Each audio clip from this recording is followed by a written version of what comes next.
Hey everybody, hope you're having a good week. I wanted to take a minute or two today to walk you through how to utilize uh, labels and filters in Gmail to organize and clean up your inbox.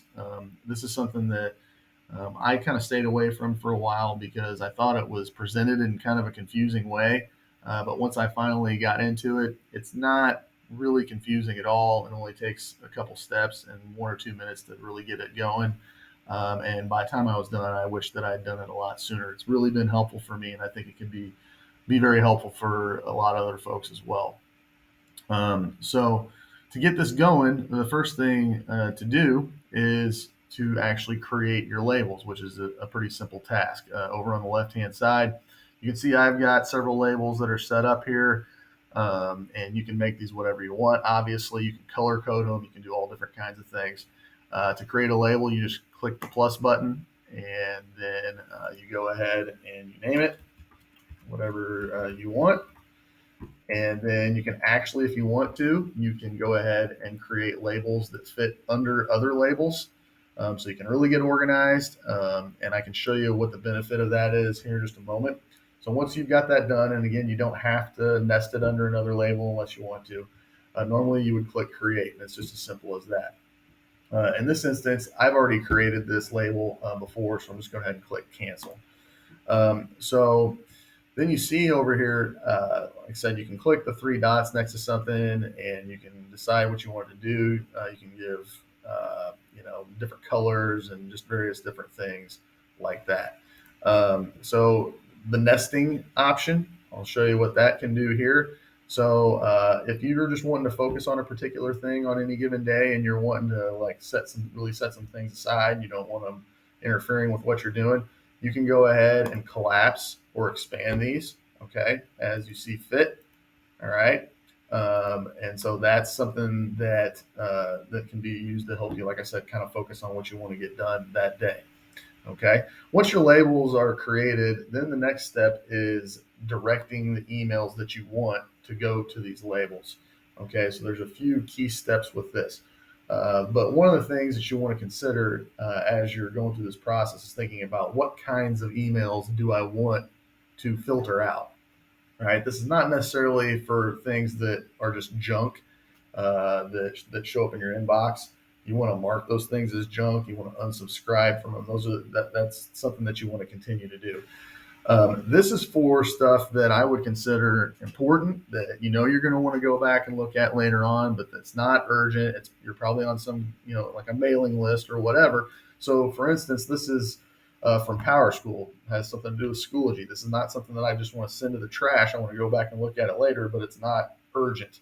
And so I get a lot of this kind of stuff. These are the kinds of things that just flood my inbox that make it impossible for me to keep up.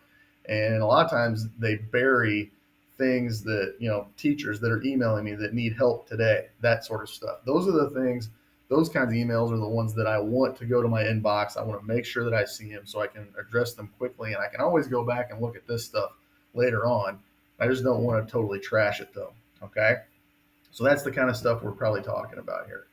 So um, to do that, I've got this email open up here. I can click the three dots and then I can say, hey, I want to filter messages like this. Okay. So this is going to bring up, first of all, a kind of a box that allows me to say, okay, what what are we talking about here? How are we filtering this out? A lot of times it's going to be who it's coming from, and it'll pre-populate that for you most of the time.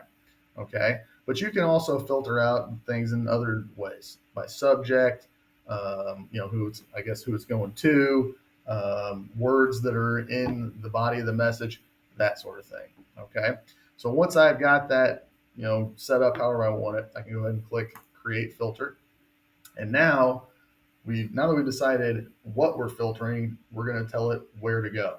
Okay. So for the kind of stuff that I'm talking about, there are three really important boxes for me to check. Now you've got lots of options here and you can do a lot of different things. You can do whatever you want. But this is these are the key ones for me. Number one, again, this is stuff I don't want flooding my inbox. So I'm going to check this box. I'm going to tell it to skip my inbox. Number two, I'm going to tell it where to go. I want it to go to that tech newsletter label that I set up. Number three, there's other ones in my inbox because I've gotten behind or whatever. See, and sometimes it may be a bigger number than this, but right now there's two matching conversations. So I'm going to go ahead and click that one so it gets all of the emails that were from that sender and move them all out of my inbox to that label. Okay.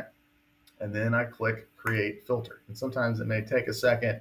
Eventually, what it's going to do is it's going to pop back to the original email. Okay. And like I said, sometimes it just kind of takes a while. The thing is that now I have the ability to go and click on these filters. And so if I go and click on tech newsletters, I can see I've kind of purposely left a lot of the, and there it is, it popped back up on me. So I'm going to go ahead and click that again. So now these are all the emails that I've already kind of set rules for. They're going to filter to this tech newsletter um, uh, label. Okay. And so the thing is that like I've kind of purposely left a bunch of these unread right now so you can kind of get an idea.